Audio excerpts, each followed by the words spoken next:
آج کی جگ بیتی کی کہانی بہت ہی انٹرسٹنگ اور لونگ ہے. آپ لوگوں کو بہت سن کر مزہ آئے گا. جیسا کہ آپ لوگ میری پہلی کہانیوں کو پسند کر رہے ہیں، امید ہے یہ کہانی بھی آپ کو بہت پسند آئے گی.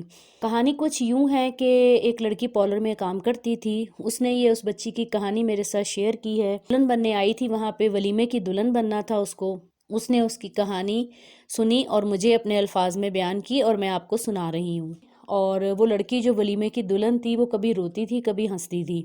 تو وہ لڑکی بڑا حیران ہوئی جو پارلر والی تھی. اس نے کہا کہ اتنی ساری میں نے برائڈس بنائی ہیں، عموماً سب لوگ خوشی خوشی یہاں پہ آتے ہیں اور خوشی خوشی جاتے ہیں. مجھے آپ کی اس کیفیت کا کچھ اندازہ نہیں ہو رہا، کیا شادی آپ کی پسند سے نہیں ہوئی؟ تو وہ لڑکی کہنے لگی کہ نہیں، ایسا نہیں ہے. مجھے خود اپنی اس بات کے اوپر حیرانگی، میری شادی کے اوپر مجھے حیرانگی ہو رہی ہے. تو اس نے کہا ایسا کیا ہوا ہے؟ اس لڑکی نے یوں سنایا کہ کل صبح کے ٹائم پہ کل میں ناشتے کے برتن دھو رہی تھی اور ہمارے گھر دو خواتین آئیں، جس میں سے ایک ہماری دور پری کی رشتہ دار تھیں اور ایک ان کی کوئی محلے میں فرینڈ تھی، وہ اس کو ساتھ لے کر آئی تھیں. تو میں نے جب ان کے آگے چائے پانی رکھا، چائے پانی کی جب میں نے ان کی خدمت کی تھوڑی سی، تو اس کے بعد وہ آپس میں کچھ انہوں نے بات چیت کی اور پھر میری امی سے کہا کہ بہن ہمیں آپ سے ایک ضروری بات کرنی ہے.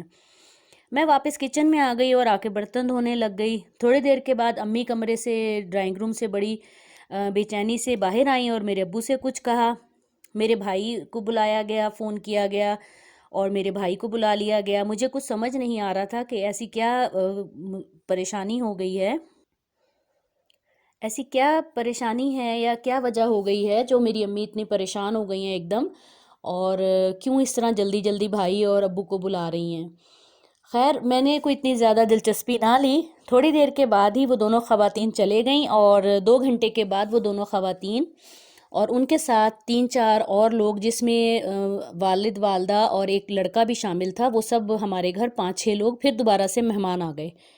مجھے تھوڑی سی حیرانگی بھی ہوئی اس بات پہ کہ ابھی تو یہ صبح ہمارے گھر سے ہو کے گئے ہیں اور یہ 2-4 گھنٹے کے بعد دوبارہ آ گئے ہیں، اور یہ تو شادی کا کارڈ دینے آئی تھیں، تو اب یہ کسی اور فیملی کو لے کے اتنے سارے لوگ ہمارے گھر کیوں آئے ہیں؟ تو میری امی نے کہا کہ تھوڑا ڈھنگ کے کپڑے پہن لو اور جلدی سے تیار ہو جاؤ، یہ تمہارا رشتہ دیکھنے کے لیے آئے ہیں. تو ظاہر ہے ایک لڑکی کی فیلنگز ہوتی ہیں، ہر آدمی کی، ہر بچے کی، ہر بچی کی. تو میں بھی تھوڑا سا سسپینس میں آ گئی اور خیر میں اپنے آپ کو تیار کیا. تیار کرنے کے بعد میں نے چائے وغیرہ رکھی ان کے سامنے اور اس لڑکے کو تھوڑا سا ایک ڈھکی چھپی نظر سے اس لڑکے کی طرف دیکھا اور واپس آ گئی. واپس آنے کے بعد میں اپنے کام میں لگ گئی گھر کے، اور انہوں نے میری والدہ سے اور والد سے میرا رشتہ جو ہے وہ پکا کرنے کا کہا.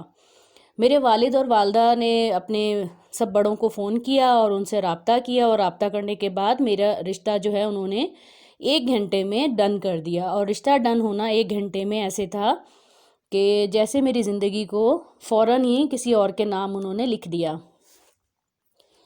خیر یہ معاملہ یہاں پہ رکا نہیں، بلکہ اتنا تیز اور اتنا فارورڈ ہوا کہ جس کی وجہ سے میری یہ کیفیت ہے.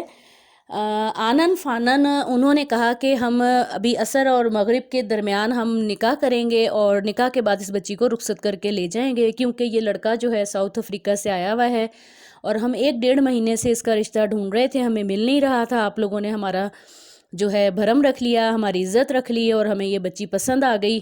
تو اب آپ لوگ مہربانی کیجئے کہ آپ نے رشتہ تو جوڑ ہی لیا ہے، سب جگہ سے بھلے ہماری آپ انکوائری کروا لیں، جو کچھ آپ لوگوں کے مطالبات ہیں وہ ہمیں بتا دیجئے، اور ہم اس بچی کے ساتھ اب فوراً نکاح کر کے اور اپنے بھائی کی خوشیاں دیکھنا چاہتے ہیں. خیر اس بات پہ تھوڑا سا میرے امی ابو پریشان بھی ہوئے، لیکن رشتہ بہت اچھا تھا تو میرے امی ابو نے حامی بھر لی اور کہنے لگے کہ ٹھیک ہے. بزرگوں سے مشورہ کیا گیا اور مغرب کے ٹائم جو ہے میرا نکاح کا ٹائم رکھ دیا گیا، اور مجھے لے کے میرے والدین بازار چل پڑے اور شادی کے کپڑے اور جوڑے، اور ارجنٹ پہ میرے کپڑے سلائی کروا کے دیے گئے. اتنی ارجنٹ شاپنگ ہوئی کہ 2 گھنٹے میں ایک دلہن کی تمام شاپنگ کر کے اور انہوں نے مجھے مغرب کے ٹائم دلہن بنا کے بٹھا دیا. مجھے خود اپنے اوپر یقین نہیں آ رہا تھا کہ جو صبح میں برتن دھو رہی تھی اور جو گھر کے کام کر رہی ہوتی ہیں لڑکیاں گھر میں، جس طرح نارمل روٹین پہ پھر رہی ہوتی ہیں، اور وہ شام کو مغرب کے ٹائم دلہن بنی ہوئی، مہندی لگی ہوئی اور میں سج کے بیٹھی ہوئی ہوں اور میری شادی ہو رہی ہے. مجھے اس بات کا بالکل یقین نہیں تھا. خیر میرے نکاح ہو گیا، نکاح کے بعد مجھے رخصت کر دیا گیا، اور آج میرا ولیمہ ہے۔ کبھی میں اپنے آپ کو چٹکی کاٹتی ہوں، کبھی میں اپنے آپ کو دیکھتی ہوں کہ کیا واقعی میری شادی ہو گئی ہے، مجھے یقین ہی نہیں آ رہا۔ میں اپنے شوہر سے بھی بار بار پوچھتی ہوں کہ کیا ہم لوگوں کی واقعی شادی ہو گئی ہے، اور وہ بھی اس بات پہ اتنا ایکسائٹیڈ ہیں اور اتنا خوش ہیں کہ ہم 1 ڈیڑھ مہینے سے یہاں لڑکیاں ڈھونڈ رہے تھے، اور میں بڑا نا امید سا ہو کے واپس ساؤتھ افریقہ جا رہا تھا، اور اب انہوں نے میری بھی سیٹ ساتھ کروا لی ہے، اور اب ہم دونوں جو ہیں 1 ہفتے کے بعد ساؤتھ افریقہ چلے جائیں گے۔ میرے ہسبینڈ کا وہاں بزنس ہے، اور اللہ تعالیٰ جو ہے ایک دم سے زندگی کو کیسے پلٹ دیتا ہے، آپ لوگوں نے اس کہانی میں دیکھا، اور اس بچی کی کیفیت کو بھی آپ لوگ خوب انجوائے کیا ہوگا۔ اپنی کہانیوں کو میرے ساتھ لائک کیجئے، شیئر کیجئے، اور مجھے سنائیے اپنی اس طرح کی ساری کہانیاں جو زندگی کے واقعات آپ لوگوں کے ساتھ ہوئے ہیں، تاکہ میں آپ لوگوں کو اس کو سنا سکوں۔